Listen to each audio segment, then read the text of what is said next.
It's the guy G Holy, and we back. You know what I mean? HottaRap, episode 2. First episode, man, I just wanted to get out the way that you really shouldn't be rapping if it's not a passion. If it's just a hobby, I mean, a hobby is a passion, so I can't say that. Everybody's not going to make a career out of rap, so I'm wrong in saying that. What I am saying, though, is if it's not a real thing for you, I feel like it's something you should let go, because once you really get into it, it's going to consume you. It's going to consume you. You're going to be obsessed with getting better, and it's going to take up a lot of your time. You know what I mean? It's going to take up the majority of your time. I'm talking about you're going to be like writing rhymes in the shower. You know what I mean? You're going to be supposed to be going to school. You're going to be thinking about rhymes. You ain't going to be, you know what I mean? You're supposed to be with your girl, stuff like that. So music is one of those things you start and you just don't stop. So if you think you even going to stop a little bit, don't start. But anyway, now that we got our why out, let's go to the how. The first thing I noticed that people is obsessed with, and what they talk about when they talk about people with bars or who got rhymes, is punchlines. For some reason, people are obsessed with punchlines as if you have a punchline in your rap, somehow that makes the rap dope. Like somehow that makes like the rap better because it had a punchline. Or that every punchline is fire just because it's a punchline. It's a lot of people who send me work, right? And I listen to it, you know. And before I say that, I just want to plug the book. The HottaRap book will be out. It will be 2 versions. It'll be a version for children, then it'll be a version for adults. The children version is going to be super fire. The adult version is going to be super fire. So check that out. You know what I mean? Probably when we get the episode, I don't know, 10, 11, 12, something like that. I ain't going to promise. I'll put the link up for that, and then we can really get to it. I can't say too much here, but I'm going to say enough for sure. I'm going to say enough that you get it. So anyway, the punch, I'm not holding back. I'm just saying, like, in text form is just better. The punchline is a tool. Some people wield that sword way too often, and they think they're a better rapper because of it.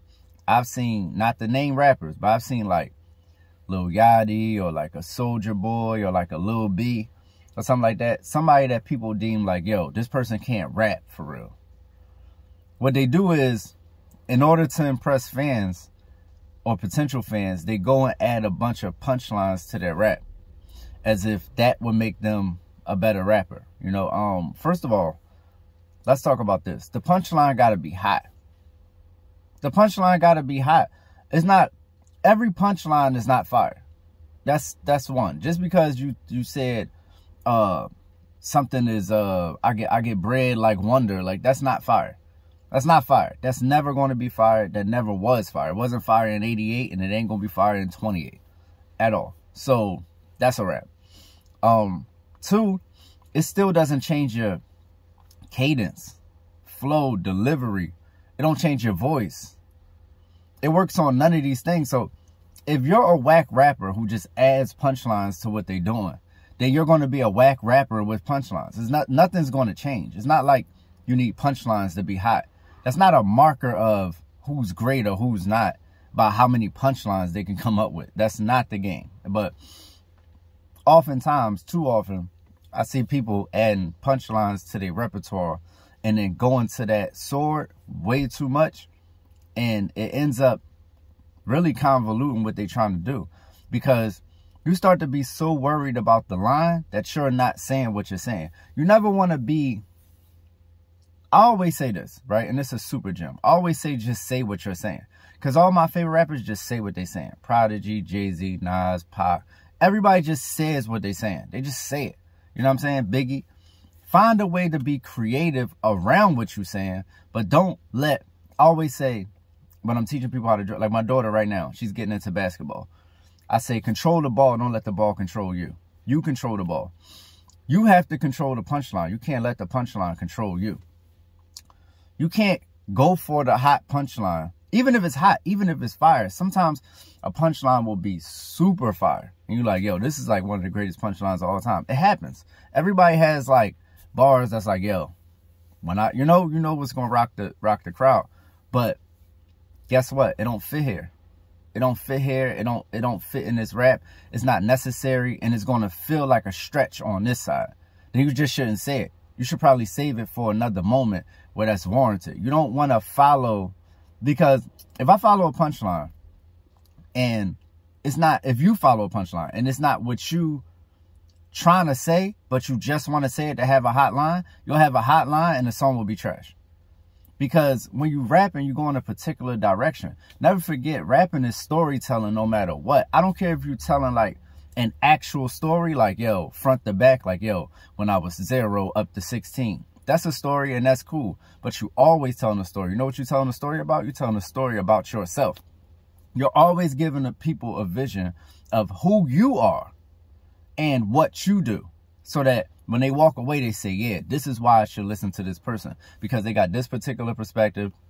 They think this way about the world. They think this way about girls. Girls like them. Whatever the selling point of the rapper is should always be the focal point, and not the actual, okay, let me rap the best to, you know what I'm saying? Let me say a bunch of punchlines that sound like the best rapper. If you notice, all those rappers never get anywhere. They just end up being rappers that people know is hot rappers, but they just don't get anywhere because they're not actually saying anything.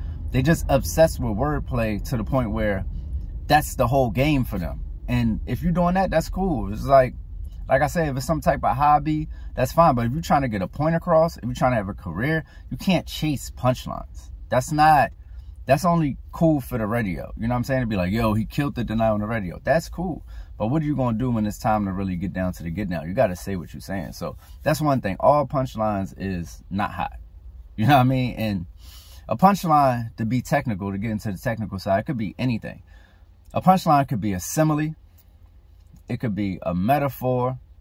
It could be really anything, honestly. It could just be some real shit. Like a punchline could just be, a punchline is really that exclamation mark moment on whatever you're actually saying. So a punchline is that moment in the late night show where they go, doo-doo, doesn't matter how you get there.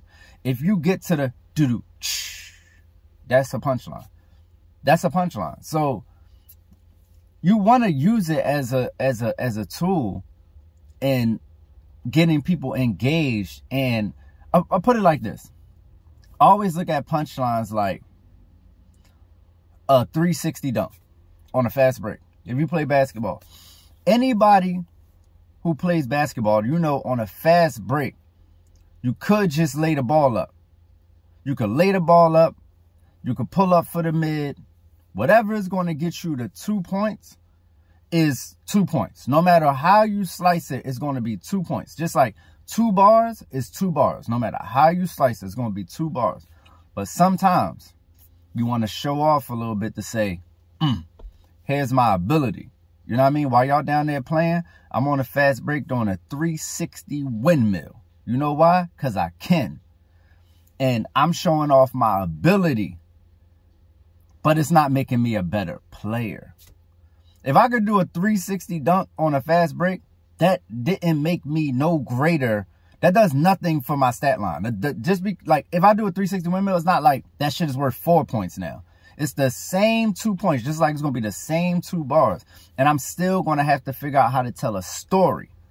So if the punchline is not fitting within the story, you might want to go with the story over the punchline, unless you just want to be a punchline rapper, which that never really works out for people. So, like I said, if you're good at, you know, metaphors, let me say this, because we're about to get out of here. Let me say this. What makes a punchline? I'm talking about 2 rappers. This is rappers talking rapper talk. What makes a punchline a great punchline is when another rapper says, how do you think of that? That's what makes a punchline a great punchline. When you go, when another rapper themselves, who they do this all day, says, why didn't I think of that? Damn, that was good. You know? You'll know you got a good metaphor or simile or something like that when people say, that's really out the box. I would have really never thought of that. But if you say, I'm dark like Oreos, 2nd grade. You know what I'm saying? If you say, I'm dark with with white on the inside like an Oreo, 4th grade. You know what I'm saying? If you say, yo, I'm like an Oreo, 2 O's with a re in the middle, some shit like that.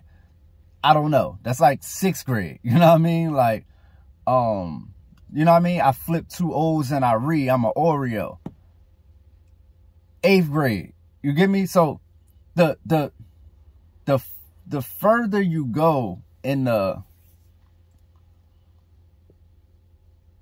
territory of how did he think of that, is the better the punchline is. So you want to be colorful. You want to be out the box. You want to be Lil Wayne. You want to be Young Dro. You want to be, you know, people that really go for it if you're going to be that type of rapper. But you never want to forget to tell story. You never want to forget to tell. Because at the end of the day, people don't want to walk away from listening to you and say, that rap was great. They want to say, I fuck with that nigga. That's a totally different. So your whole thing is you're trying to convince people to why they should listen to your next rap. Why they should fuck with you on a level where it's like, nigga, I'm the homie. I represent you, or I'm something that you will want to be. That's what you're trying to convince the people of. When niggas is battling and it's early in the game, they're like, I got a Cadillac. I got a, and with a bitch in the back. I got a Range Rover. What they trying to tell you is they trying to win you over. Like, yo, look at like a wrestler or something, like an old wrestler. Look at my lavish lifestyle. I'm the man. So people want to follow who don't want to be next to the man. You might, and you got some people who just want to be relatable. They want to be like, yo, I'm you. Like, yo, I go through the struggle too.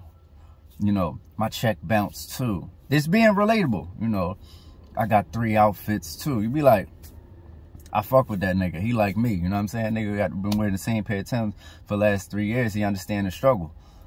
Anything other than that, dog, I'm going to keep it real. If you're talking about retention and career and shit like that, you're probably wasting your time, man. People don't really get a sense of who you are from your rap. You're wasting your time. So punchlines had a place. It's a great tool, great sword to pull out. But you, at some point, you got to put that sword back and just talk to the people and just be like, yo, this is why, you know, this is why why you should fuck with me over the next rapper. Because essentially, all rappers are battling other rappers because we battling within the space. You have rap fans, and then all of them like rap. So here's why you should fuck with me in particular. You know what I mean? It's like going into, you know, picture people going into the market and it's a whole bunch of rappers standing around. Every rapper they go to got a pitch. Yeah, I wear green shirts. That's why you should fuck with me. Yo, I come from the struggle. Yo, I'm just like you. Yo, I'm somebody you should want to be. And then they pick like, yo, I fuck with that nigga. I fuck with that nigga because, you know, a nigga got rabbit teeth like me. I fuck with that nigga because, you know, a nigga wear a lot of polo. That's my nigga. You know what I'm saying? But if you don't brand yourself, it's like, I'll get to him when I just want to be in the mood to hear rap as a sport. You know what I mean? Like somebody who does like, I don't know, like people who shoot guns just to shoot them. You know what I'm saying? Because they're gun fanatics. Like that has a place, but most motherfuckers, you know what I mean? The commoners just keeping their gun, and if somebody into their home, it's gonna blow them away. You know what I'm saying? So just don't forget that. But it's the guy G Holy, repping all rap, nohiphop.com. And this is the 2nd episode. I feel like this joint was cool, man. I feel like I got a little point across, but I could do this for hours, and I am gonna do this for hours in the book. It's gonna be in the form of a text. I'm doing an adult version and a fucking children's version, and HottaRap. I'm not pretty sure I shouldn't say fucking and children. And anyway, so yeah, a effing children's version and adult version, and they both gonna be fire, and you're gonna learn, man. You definitely gonna walk away and say, I'm a way better rapper from that. Because I personally do consultations. I do consultations with people, and people get 30 minutes with me, an hour with me. I could leave a link for that below, and they'd be like, yo, I come away a way better rapper because I just know my way around this shit. You know what I mean? I know this. I mean, I got my 100 million hours in this shit. You know what I'm saying? Quadrillion hours in this shit. I know this shit front to back. I can spit a hot 16 for you right now, just off the top. And you be like, you know, because you get the master level. You do a thing enough, that thing does itself through you. If you do a thing enough, that thing does itself through you. Rap does itself through me, man. So I'm the master, man, the sensei. So come fuck with me on that book. We out, though, man. Episode 3 gonna be monumental. You know what I mean? But until then, Take care of yourself, man. I'm the God, G-Holy. Dream team forever. Meet the God, G-Holy Sensei, leader of men. I got children to feed now, I'll be leaving it in. You missing Link, but I'll see him again. These snitching ass rappers can't fuck with the bars, they ain't seeing the pen. It's all quotes like when your mom was seeing a friend. Before I fall, I leave, catch me in the wind. My life a movie, you won't see it again. Shallow how, my pockets deep, I just turn a 3 into 10. How I do it, switch up the vision, drop holes, pick up the mission, cook, live in the kitchen, get it in picture. I got music merch, yeah, and a book coming. You niggas is shook frontin', you ain't gonna do nothing. It's my year, yeah. Holy, holy, holy, 3 times.